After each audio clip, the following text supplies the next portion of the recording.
Good morning, everyone. We will be starting in a moment. I want to thank you all for taking time out of your very busy day to be with us and discuss the 2025 legislative session. We are recording the session. I hope you all are fine with that. We expect a good number of people participating in today's session. So if you would be kind enough just to put your name and affiliation in the chat so you can see other colleagues, advocates, and partners who are also participating in this webinar, that would be terrific. I know your time is incredibly valuable, and so we are going to start this right away. My name is Mary Backley, and I am the CEO of the Maryland Dental Action Coalition, and I want to thank you all very, very much for taking time out of your busy day to be with us. We have a very timely, obviously, but very condensed webinar. We wanted to put as much information as possible within a limited time limit because of your valuable time and your busy day. So we will have presentations for the first 25 to 30 minutes about the session, and then a 15-minute question and answer period. To facilitate this process, it would be great if you would put your questions in the chat, and my colleague, MDAC Director of Programs, Erin Hansen, will be compiling them and then bring them up during the Q&A session. So thank you very much. Since we do have some names that are new, at least to me, I want to start by giving a very brief and overview of the Maryland Dental Action Coalition. As many of you know, MDAC's mission is to improve the oral health of all Marylanders through increased prevention, education, advocacy, and access to oral health care. Our efforts are really designed and centered on improving oral health equity in Maryland. The importance of our collective work, our collaboration and communication among stakeholders cannot be overstated, especially in these times of uncertainty. And MDAC's advocacy work in particular, supported by your very active participation, has consistently centered on four key ingredients. The diversity of MDAC's base is really its greatest asset and continues to be its greatest strength in terms of representation of community needs and identification of gaps, as well as the development of solutions to address those gaps based on firsthand experience.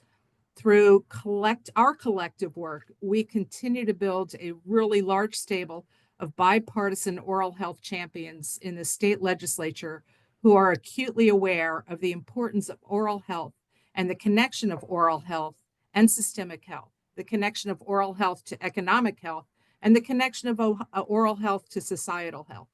The significance and importance of oral health champions in the legislature has consistently been demonstrated each session, particularly during this difficult year in Annapolis, which we will address in a few moments. Data and research, we are all very much aware of the impact of data to further our work. The primary example that we all remember is the 2018 report on the financial impact of emergency department visits by adults for dental conditions in Maryland, both in the aggregate report form as well as broken down county reports to support education and advocacy by all of you throughout the state. This year, data in particular from the American Dental Association Health Policy Institute and the Maryland Department of Health Office of Oral Health was instrumental in supporting our advocacy to advance legislation addressing workforce. And finally, the relevance of using consistent messaging in our collective communication with legislators and others is critical to achieving goals. Positivity is essential, as well as respect for the community. That is an incredible, important element of our advocacy and is essential to our overall success. So the 2025 session, the state legislators entered this session with a very, very large task of addressing a well-publicized budget deficit with everything on the table for consideration, including Medicaid adult dental coverage. We have all worked very hard to secure legislation that established this program and to ensure the success of this program since the launch in January of 2023. And utilization rates continue to validate its significance to the well-being of Marylanders. In addition to adults receiving much needed care for the first time in years, stats show that adults are establishing dental homes. In addition, the consistent increase in provider participation in the Maryland Healthy Smiles dental program is very encouraging, for which we are deeply, deeply grateful. Committee meetings, negotiations, and approval of the budget went down to the wire in Annapolis. And I am very pleased, I am very relieved, and I am very grateful to legislators for keeping the Medicaid adult dental expansion program intact. Our extended gratitude goes to our oral health champions who introduced the legislation that established the Medicaid adult dental coverage: Senator Guy Gazzoni, Senator Mike McKay, Delegate Bonnie Cullison, and the leadership and support of House Health and Government Operations Committee Chair Pena Melnick, who were instrumental in ensuring that this did remain intact. So thanks in very large part to you, our partners who are represented here today. MDAC worked with its network and had a very positive session with very notable legislative wins that will continue to advance our strategic approach to improving access to care, as we have accomplished during the past few legislative sessions. MDAC Director of Programs Erin Hansen in a few minutes will put a link in the chat to a document that captures the incremental and significant progress that we have made through legislation over the past several years. And we are excited to share what was achieved this year, provide thoughts about the current political landscape in Maryland, and address ways that we can continue to collectively continue our work.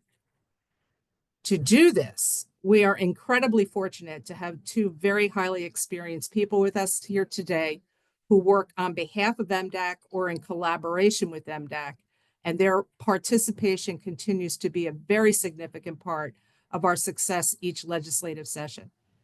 Robin Elliott is the managing partner of Public Policy Partners and has been MDAC's government affairs consultant over the past decade.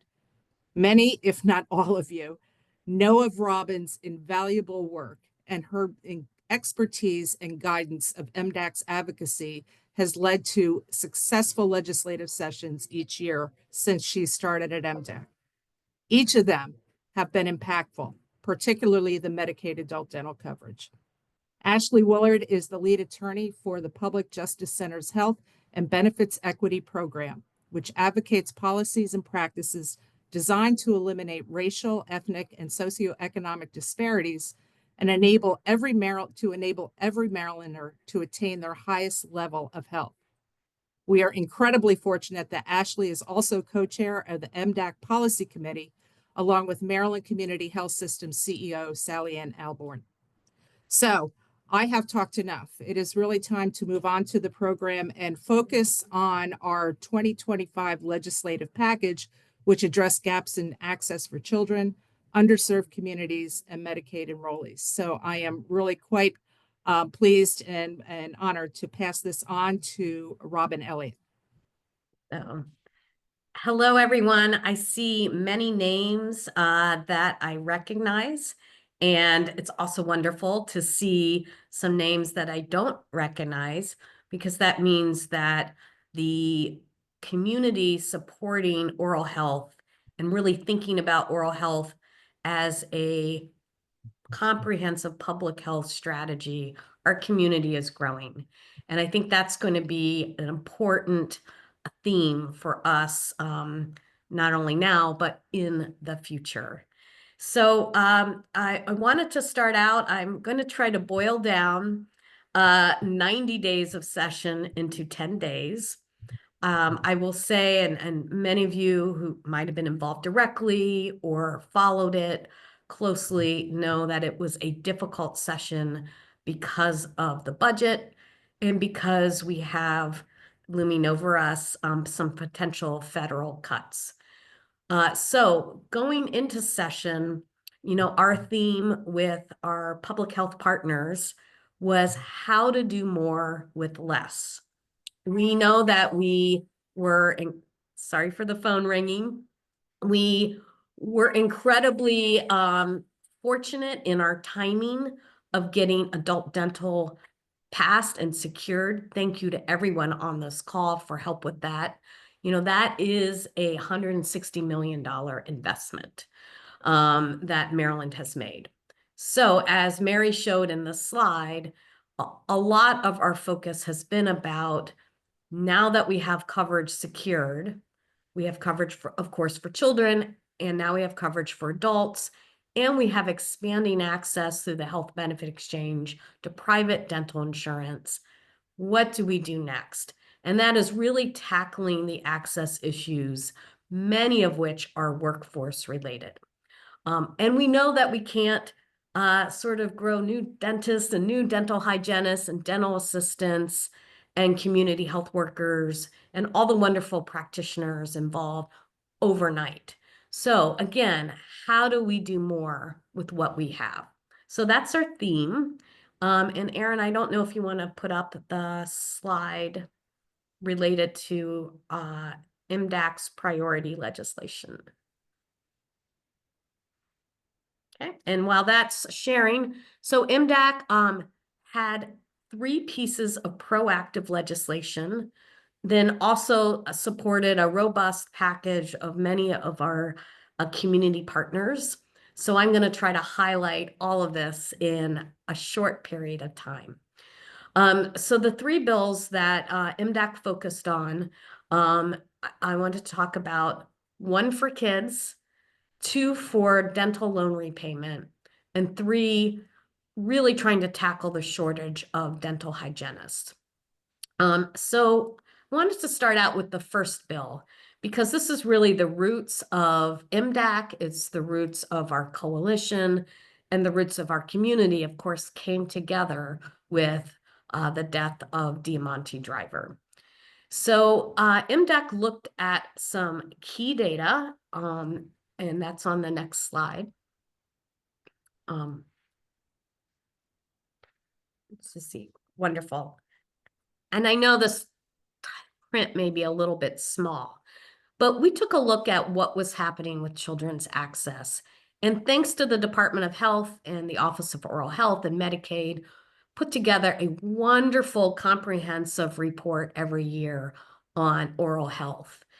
We looked at the data for children, and we can see the story of dental advocacy and oral health advocacy in our state. This is the chart that shows the percentage of children between 4 and 20.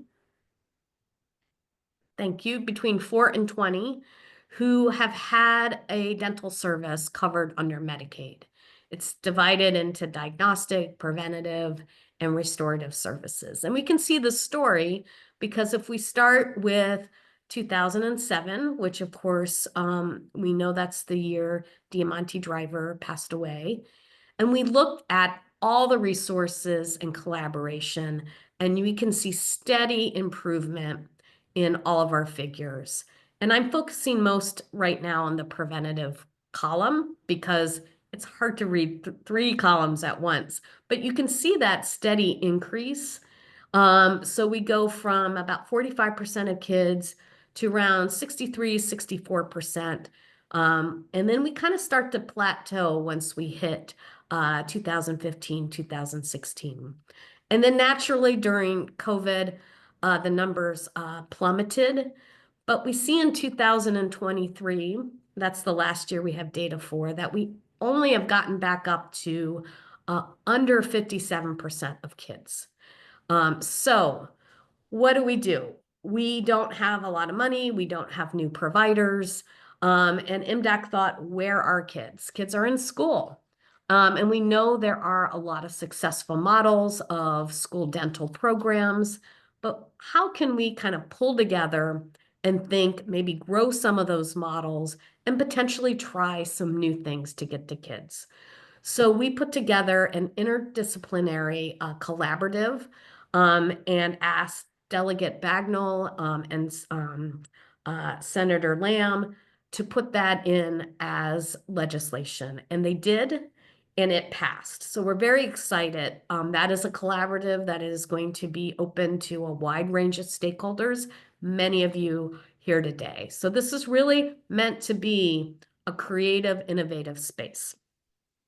So our next bill is, and Aaron, I don't know if you want to go back to the first slide just so people can see the bill numbers.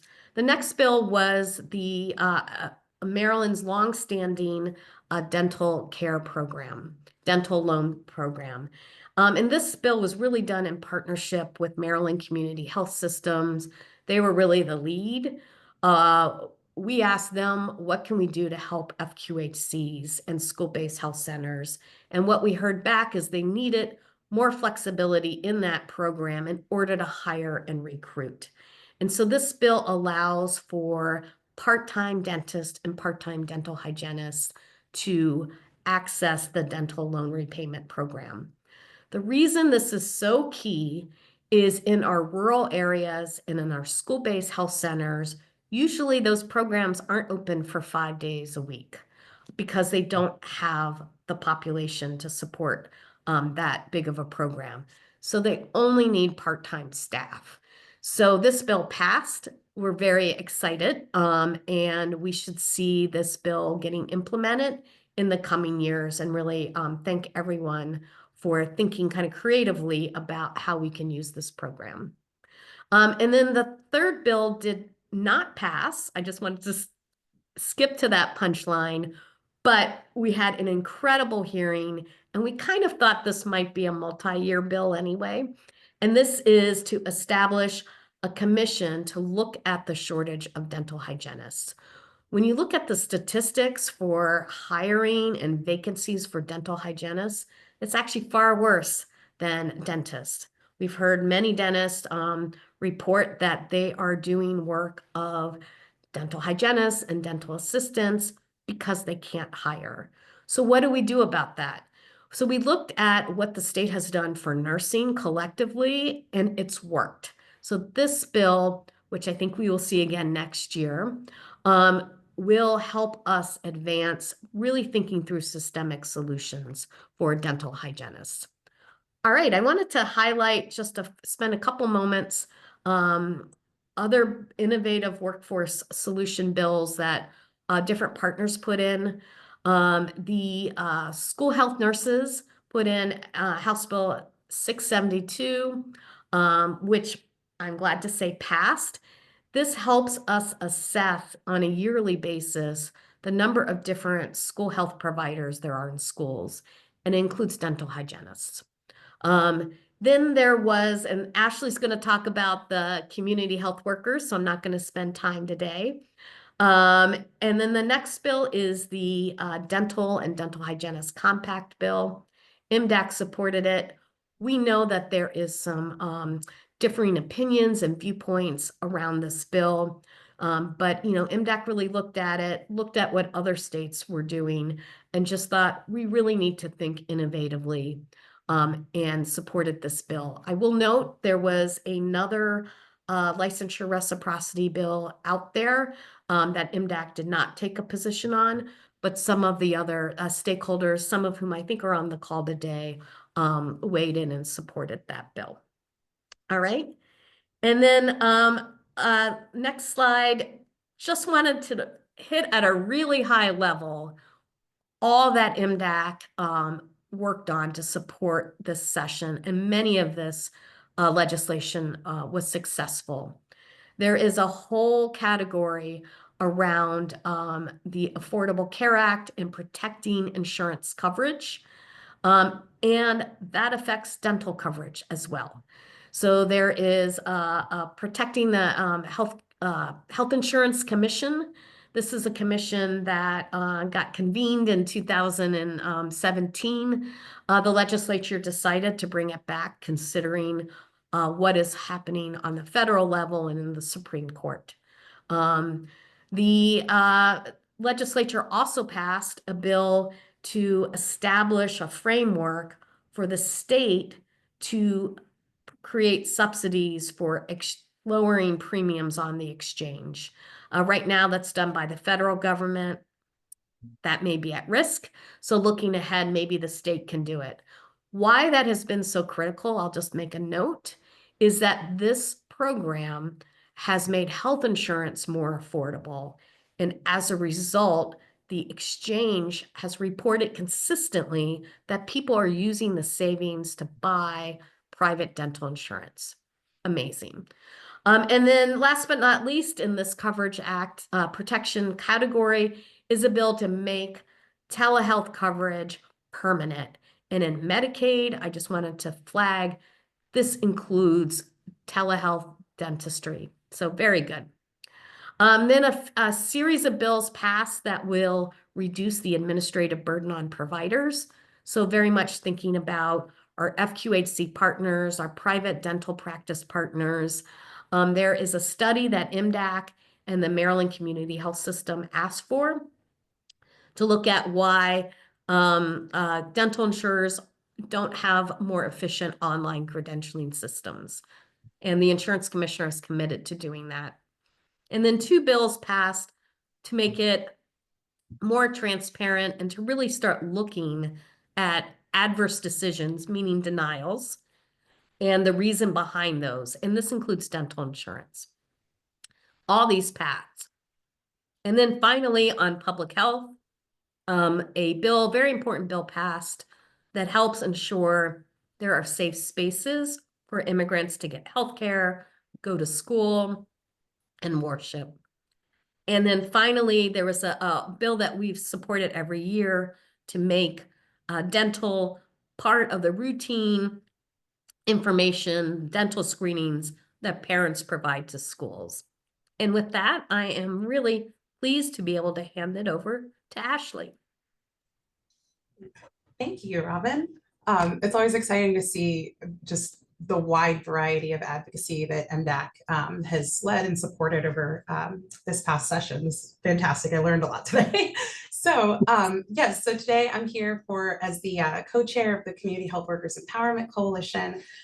So our coalition, so first, I am not a CHW, but Public Justice Center founded this coalition to partner with CHWs and organizations on advocacy to advance the field in Maryland. So also wanted to highlight that MDAC is a day one member of our coalition and definitely a beloved ally that has really helped spread our reach and let people know about us. So thank you. Our primary goal as a group has been to secure financially sustainable pathways for reimbursement for CHW services so that they can steadily move away from the short-term grant funding model that most of them work on and start experiencing long-running careers in the field. As we know, when short-term grants dry up, what happens with CHWs is they either no longer can stay in their positions or sometimes they opt to leave the field entirely.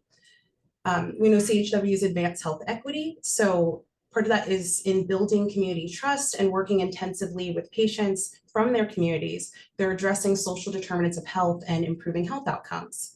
And we can definitely see that in dental settings where CHWs help improve oral health and reduce periodontal disease by educating patients on what good oral health practices are, but they also keep patients in care by addressing social determinants of health like food and housing insecurity and helping people navigate programs to address those issues. So over the last 2 years, our coalition, we've been recruiting members, training and striving to empower CHWs in both legislative and policy advocacy. And we've been putting forward coalition-led legislation to improve the field. We also have annually been hosting our own Appreciation Day rally for CHWs in Annapolis. And so we had 2 bills this year. One was around creating a CHW Appreciation Day. That one passed the House. Unfortunately, it didn't get out of its Senate committee in time. But the one that I'm going to focus on today is House Bill 871, which was our big bill to look at nonprofit hospitals' community benefits program spending. So what that bill is it's really for us a stepping stone towards financial sustainability of the field while we wait for a better budget year to fight for Medicaid reimbursement. So this builds on state law and it builds on mirrors federal law, federal tax law. So nonprofit hospitals, and this is just a very quick overview of it, nonprofit hospitals receive millions of dollars in charity care funds each year that they can use to cover the cost of care for eligible patients. So they're required to invest those funds as well in community health needs to keep their tax exempt status at the federal level. There's a lot of different ways that they can do that. And in dental settings in particular, if a hospital wanted to do something like, let's say, create a clinic to provide dental services to special populations that we historically see experience disparities in access to dental care, they could do that with those funds, and they could count that as part of their towards their tax exemption. So this new soon-to-be law, because it's on the governor's desk for signing, it just simply clarifies in Maryland's community benefits statute that nonprofit hospitals can invest in community health needs by partnering with community-based organizations to develop a CHW workforce to improve patient health outcomes. Some of our hospitals are already doing this in Maryland, and this bill was actually inspired by a successful partnership between Johns Hopkins and Liberty Grace Church of God in Baltimore. It also provides some guidance to nonprofit hospitals and to CBOs on elements that should be included in a plan or memorandum of understanding to build a successful CHW workforce program. So that includes, identifying who's going to recruit the workforce, who's the employer, who's the trainer, what's the program design, creating plans to overcome barriers that might prevent them from retaining their CHW workforce, like looking at providing an employer-sponsored health insurance plan, because that's a pain point for a lot of CHWs and not being able to access health insurance in some of their positions.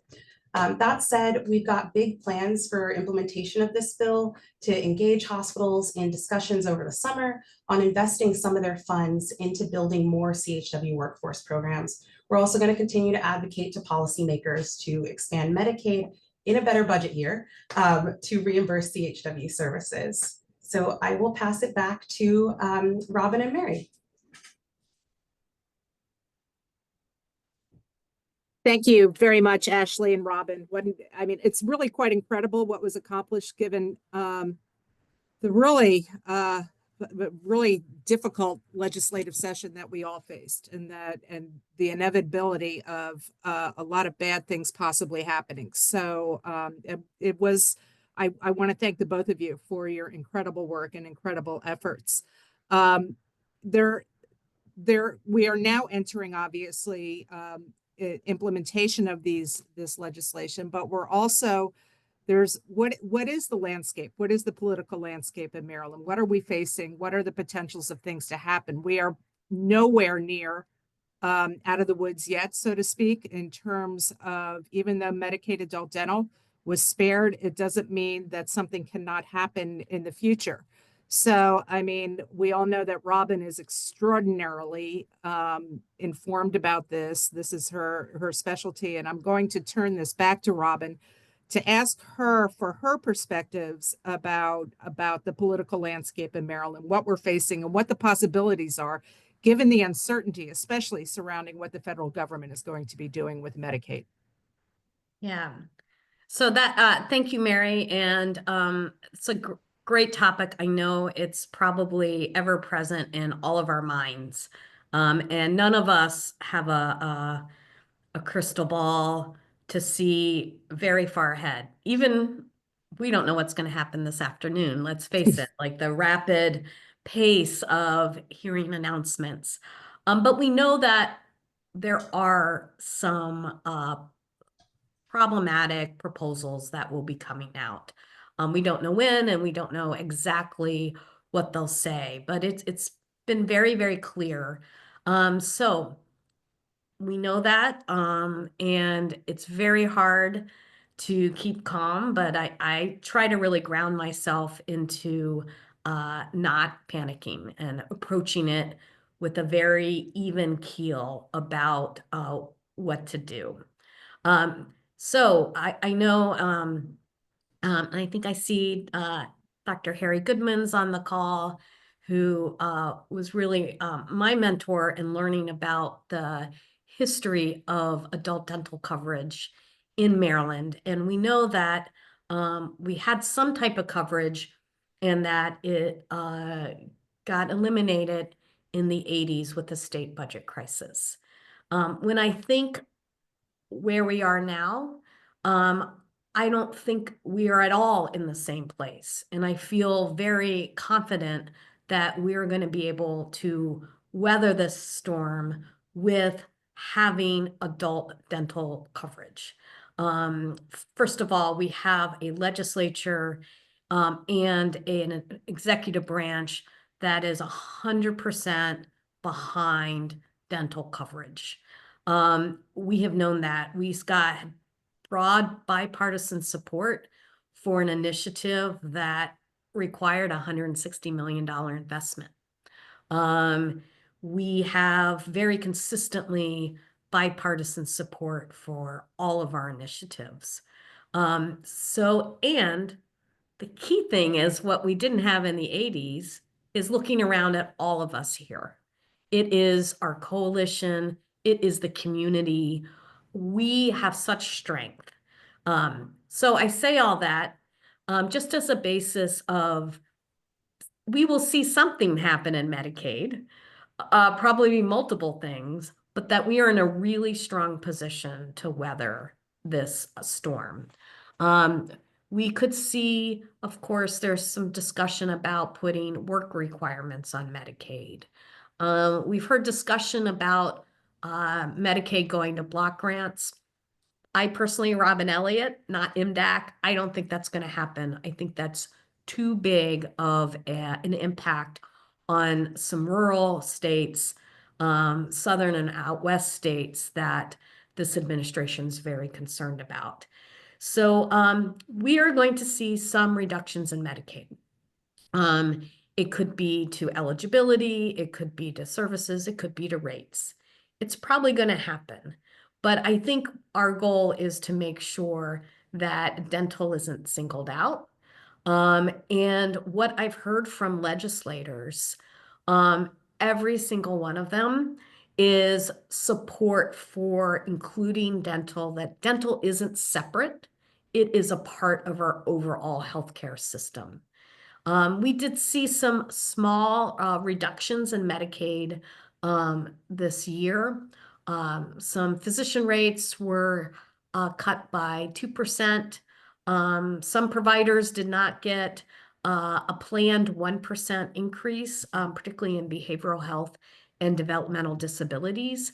So we'll probably see some lean times, but I don't think we are going to see any successful real resurrection of the idea of eliminating dental coverage. And I just wanted to say that out loud.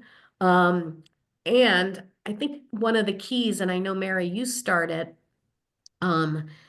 today's the discussion is about positivity. And I think messaging is really, really essential. So MDAC was very careful during session to not raise an alarm when we don't see an alarm. And that is so that it doesn't become a self-fulfilling prophecy. So we want to stay positive. We're realistic.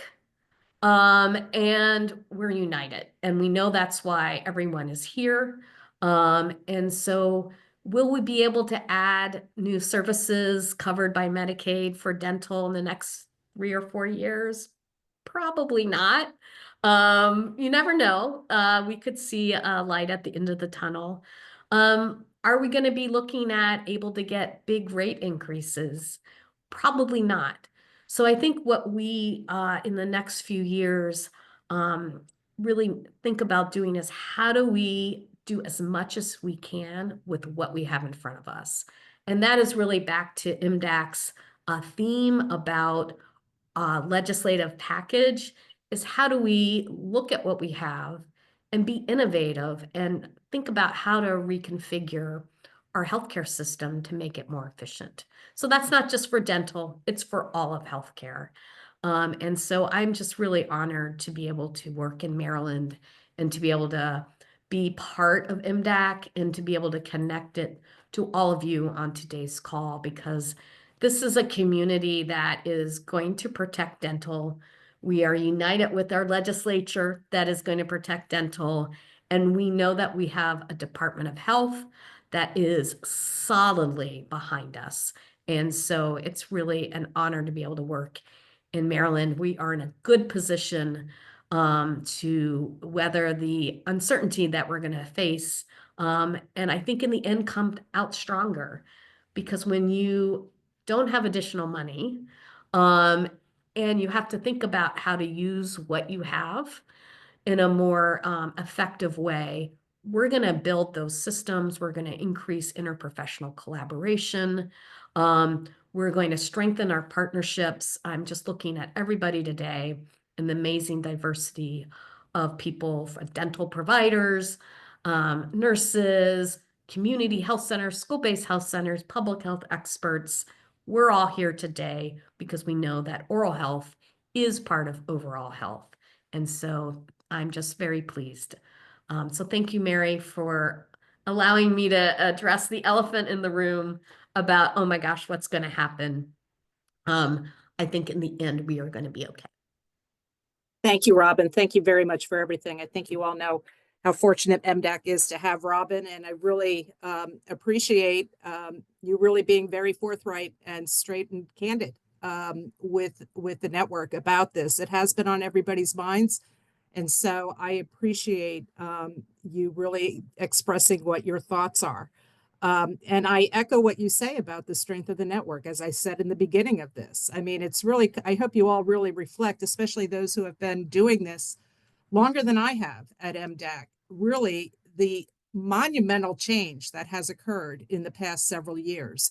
And as Robin said, taking incremental strategic and intentional steps each year to keep advancing our goals and objectives, dealing with the environment that we are facing. And each year it's a different environment. I will say this year was probably one of the toughest since I've been here, but I know there are others on this meeting in the Zoom who have been in similar environments from past. And so I want to thank everybody for, again, their strength and their commitment to this and your participation. Before we open it up to a few questions, I do want to talk about a few action steps, and I'll be quick. Now that the Medicaid adult dental is now over 2 years, and we really we're in a time of uncertainty, as Robin eloquently outlined. And we all know, but it's also a time for MDAC to really be sure we have the necessary information and resources and data in order to continue to defend and build up support for the continuation of care. And so many of you, as I referred to earlier, are care coordinators, are providers, are service organization representatives who have direct contact with the community. And if you do have stories that will help in terms of our collective efforts, please do let us know. We are currently working on a more formal approach to be able to collect this information that we hope to be able to reveal and launch in the fall of 2025. But in the meantime, as I referred to earlier, adults are now establishing a dental home. This is going to have an impact on their overall health. This is going to have an impact on other health conditions, economic health, and those type of stories are going to be able to build on the successes that we've achieved already. And, needless to say, participate in state coalitions, not only MDAC, but there are local health improvement coalitions in your county that do an incredible amount of work working with the residents, and we often coordinate with them. So I encourage you to reach out and contact them. Of course, the Community Health Worker Empowerment Coalition, it is really an honor and privilege to be a part of that. They've held rallies the past 2 years in Lawyers Mall in Annapolis, where strategically legislators have been coming out to the mall and see the support and for the Community Health Worker Coalition and the work of the community health workers. So I applaud Ashley and David Reich, her colleague, who are really leading this effort. And it's a privilege for MDAC to be a part of it. So thank you. Utilize your local connections. As I said, you have your local health improvement coalitions. You also have your school-based health programs. Reach out to your local coalitions, your local-based programs, and coordinate and learn about each other's efforts. It is integrated, as we all are working on and advocate for, is the integration of oral health in overall care, in school-based care, in medical care, integrate with other providers. And, obviously Robin referred to our partnership with the Maryland Department of Health and Medicaid. And please be sure to not only establish that relationship, but be in communication. They are both offices, Office of Oral Health and Medicaid, are so critical to our successful efforts right now. They need to be partners, and they are great partners in this effort. So please reach out to them. And I really, now that the session is over, I encourage you to reach out to your legislators, especially those in FQHCs and local health department clinics and community health centers. Invite them for a site visit. It would be an aha moment for, I think, several legislators and build up that base of oral health champions in the stable. I think it would be an incredible education opportunity for them. And then finally, our biennial summit. There's lots. We have it every 2 years because we're busy in between the years. But we are having our biennial summit in November of 2025. We're looking tentatively right now at November 17th, which is a Monday, and we're putting the program together. So please put that on your calendar. We look forward to seeing you. After each summit that we've had over the past several years, it's just really been such inspiration to go out and really further efforts in the field. So I encourage everyone to put that on the calendar and to come. I am going to turn to some questions if anybody has any. I know some were submitted prior to this webinar. Erin, if you want to share those, or if anybody wants to raise their hand or ask a question, please feel free to do so. We have just a few minutes left. Yes, and Phil, as Mary said, put your questions in the chat, or you can also raise your hand and verbally ask them as well. But to kick off the conversation, one question we received as part of the registration, someone submitted ahead of time, was to talk about what workforce initiatives address new entry level professionals. And Robin, I wondered if you could share your thoughts and how it connects to some of the legislation this session too.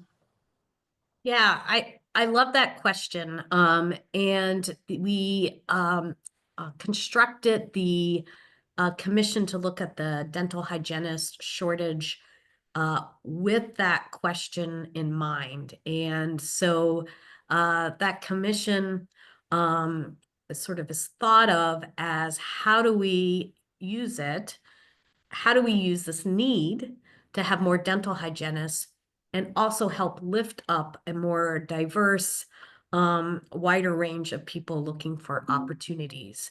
And so it specifically names looking at supporting community health workers and dental assistants in moving to dental hygiene careers, if that's what they so choose to do. And then acknowledging that we may need to think about, and it's something nursing has done, really supporting wraparound services for our community colleges to help people to be able to access those programs and to successfully complete those programs. And those types of services can help people who need childcare support, who are English as a second language, who have transportation issues, all sorts of barriers that can keep really, really qualified people out of our healthcare provider networks, and really wanting to think about how to make sure we reach those people, because that is part of what we need. We need them to come into the workforce. And of course, Ashley's work on community health workers absolutely is squarely about how do we support people in the community and tap into their expertise and wisdom in promoting public health. Mary, you shared around the utilization rates of the adult dental benefit at the beginning of our program. How does that compare with utilization rates in other states that have adult coverage for Medicaid? Thank you for the question, Aaron. I referenced the importance of data earlier, and the American Dental Association Health Policy Institute puts together a report, an annual review of utilization of Medicaid programs by state, and the national average is 17% of the Medicaid population receive care through dental care through Medicaid coverage, and they also break it down by states. And for Maryland, the rate is 24%. So we are above the national average, which is excellent. In total, for the 2.5 years, we think it's above that. But again, we have we most certainly are exceeding what the national average is producing according to ADA, which is terrific. Again, our outreach and our partners in this effort. So we have reached the end of our time, and I don't see any other questions in the chat. If there are questions after this webinar, please reach out to Mary or myself at MDAC. We would be happy to answer questions and continue this really important conversation in other settings. So Mary, I'll pass it back to you to close out today's program. Thank you. And again, thank you to Robin and Ashley for your extraordinary work and for working with MDAC. We are very, very fortunate to be partners with you and Robin to have you. So thank you. We are very, very grateful to you. And thank you to all of you. It's considering, it was not looking very good for the session. I think we continue to move forward and advance. So I want to thank you all for your efforts, your commitment, and your dedication, and look forward to seeing you at the summit. Take care, everyone. Have a great day.